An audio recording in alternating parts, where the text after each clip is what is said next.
Assalamualaikum warahmatullahi wabarakatuh. Selamat pagi anak-anak kelas 5 yang Ibu sayangi. Hari ini kita akan belajar tema 5 subtema 3 muatan IPS. Pada materi kali ini kita akan belajar pengaruh letak geografis Indonesia terhadap kehidupan sosial budaya.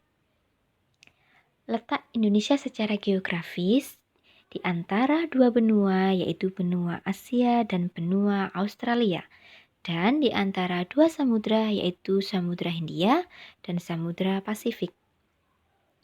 Karena letak Indonesia yang diapit oleh dua samudra dan dua benua, maka juga berpengaruh terhadap kehidupan sosial budayanya. Yang pertama, bangsa Indonesia menjadi bangsa yang terbuka untuk berinteraksi dan bekerja sama dengan bangsa lain. Contohnya, Indonesia menjadi salah satu negara ASEAN, yaitu kerjasama antar negara-negara di Asia Tenggara. Yang kedua, bangsa Indonesia menyadari pentingnya bekerja sama, saling membantu, dan saling peduli terhadap masyarakat negara sekitarnya. Misalnya, jika ada negara lainnya yang terkena bencana, maka Indonesia mengirimkan pasukan khusus untuk membantu. Yang ketiga, bangsa Indonesia menyadari bahwa negara-negara di sekitarnya akan menjadi kekuatan untuk mendukung perkembangan dan pertumbuhan Indonesia. Contohnya, Indonesia bekerja sama di bidang politik, keamanan, pangan, dan lain-lain. Yang keempat, melahirkan keanekaragaman bahasa, suku, agama, dan kebudayaan daerah. Karena negara Indonesia yang terletak di antara dua samudra dan dua benua sehingga menyebabkan Indonesia mempunyai banyak kepulauan, maka banyak sekali keragaman suku bangsanya.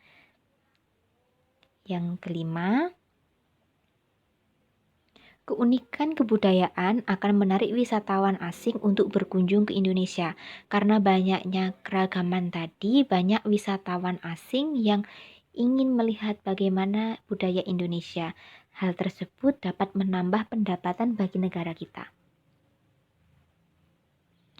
Selanjutnya, potensi Indonesia sebagai negara maritim dan negara agraris. Masih ingatkah kamu mengapa Indonesia disebut negara maritim dan agraris? Disebut negara maritim karena wilayah Indonesia sebagian besarnya berupa perairan. Dan disebut sebagai negara agraris karena bagian penduduk Indonesia bekerja di bidang pertanian. Potensi Indonesia sebagai negara maritim. Yang pertama, Indonesia menjadi jalur perdagangan dunia. Jadi banyak jalur perdagangan dunia yang melewati wilayah Indonesia.